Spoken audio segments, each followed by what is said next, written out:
नमस्कार प्यारे विद्यार्थियों, DAV MOIL public school Hindi कक्षा में आपका स्वागत है।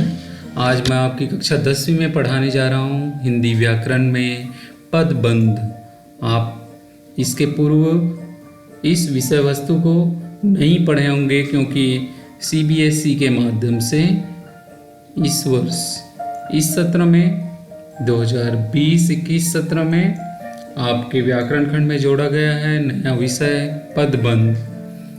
आइए जानते हैं पदबंध क्या है। अपने शब्द और वाक्य के विविध रूपों को पढ़ा, उसमें संज्ञा, सर्वनाम, विशेषण, क्रिया विशेषण, निपात आदि के बारे में जाना ही होगा। उसी से संबंधित है पदबंध।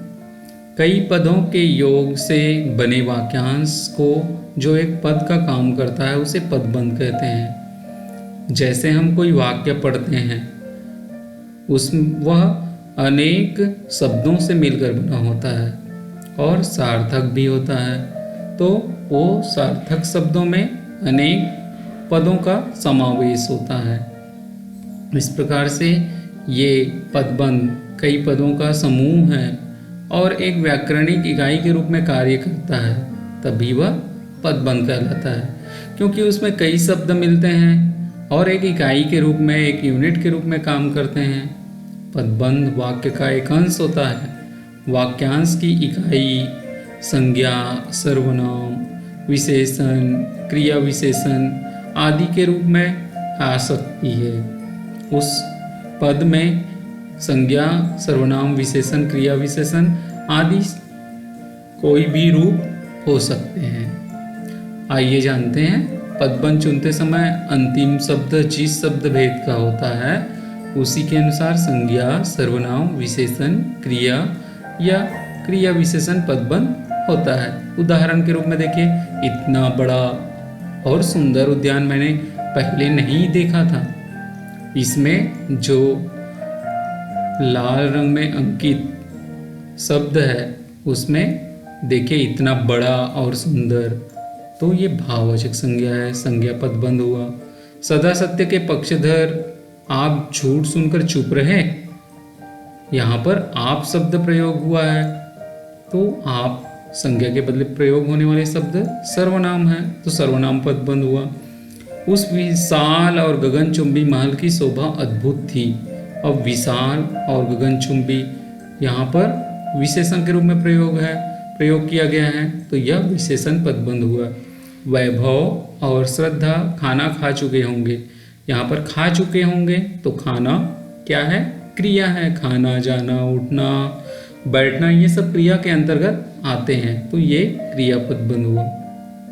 रात के 10 बजे गाड़ी आएगी, अब 10 बजे वो भी रात के, तो जो लाल रंग में अंकित है वहाँ पर विशेषण शब्द का प्रयोग, क्रिया विशेषण शब्द का प्रयोग हुआ है, अतः यह क्रिया विशेषण पदबंध हुआ।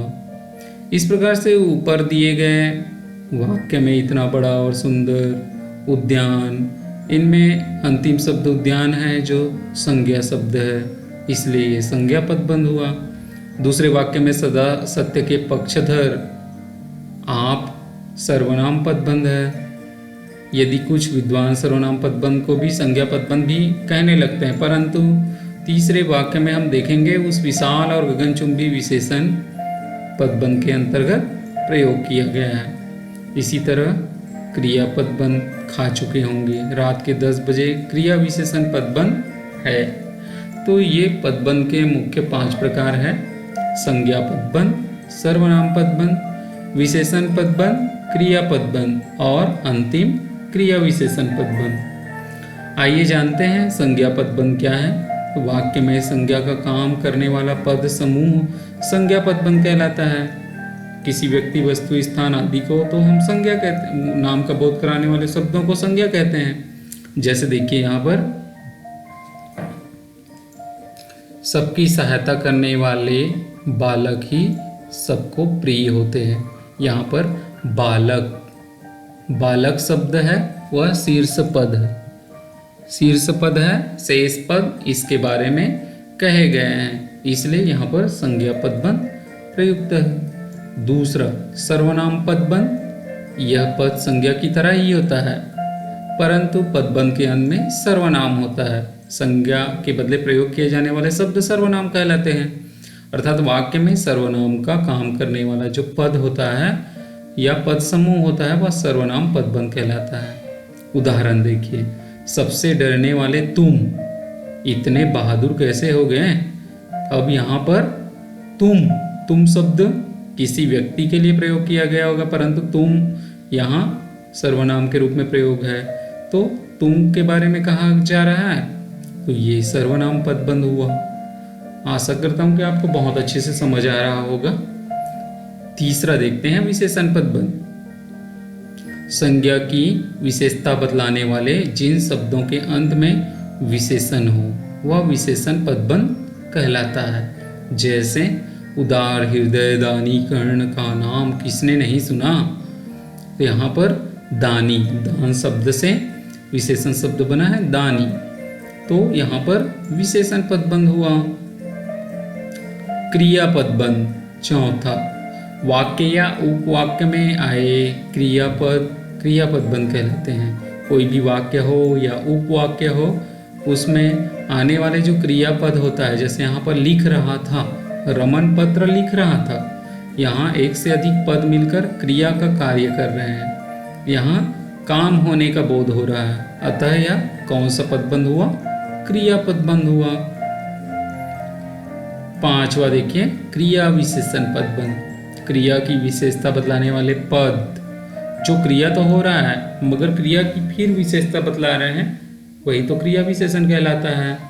समूह पद, जो पद समूह होते हैं क्रिया विशेषण पदबंध कहलाते हैं। जैसे आनंद धीरे धीरे टहल रहा था, टहलना उनका क्रिया है, परंतु वह धीरे धीरे टहल रहा था। हो सकता है यहाँ पर जल्दी जल्दी टहल रहा था भी हो सकता है। वह रात के 10 बजे पहुंचा, वह रात के 10 बजे पहुंचा। यहाँ पर रात के क्रिया की, पहुंचने की क्रिया बता रहे हैं कि रात को 10 बजे पहुंचा। अब अपनी अभ्यास पुस्तिका निकालकर अभ्यास के प्रश्न लिखेंगे। आपको ये भी जानना जरूरी है कि पद वाक्य में प्रयुक्त एक ही शब्द होता है, जबकि पदबंध कई शब्दों से बने एक वाक्यांश जैसा होता है। वाक्य में प्रयुक्त एक ही शब्द होता है पद, मगर पदबंध कई शब्द मिलकर एक वाक्यांश बनते हैं। अपनी अभ्यास पुस्तिका निकाल लिए होंगे, इन प्रश्नों को लिखेंगे। पदबंध की परिभाषा लिखिए, अर्थात पदबंध किसे कहते हैं इसको लिखना है। प्रश्न 2, पदबंध के प्रकारों का वर्णन उदाहरण सहित कीजिए। मैंने आपको उदाहरण के सहित समझाया, आप पदबंध के प्रकार को एक एक उदाहरण के साथ लिखेंगे और समझेंगे कि पदबंध किसे कहते हैं, पदबंध कितने प्रकार के होते हैं और इनको कैसे जाना जाता है। आशा करता हूँ कि आपको यह पदबंध व्याकरण में बहुत अच्छे से समझ आया होगा। आज के लिए बस इतना ही। अगले वीडियो में अगले विषय के साथ पुनः मिलते हैं। तब तक के लिए धन्यवाद। घर में रहिए, सुरक्षित रहिए।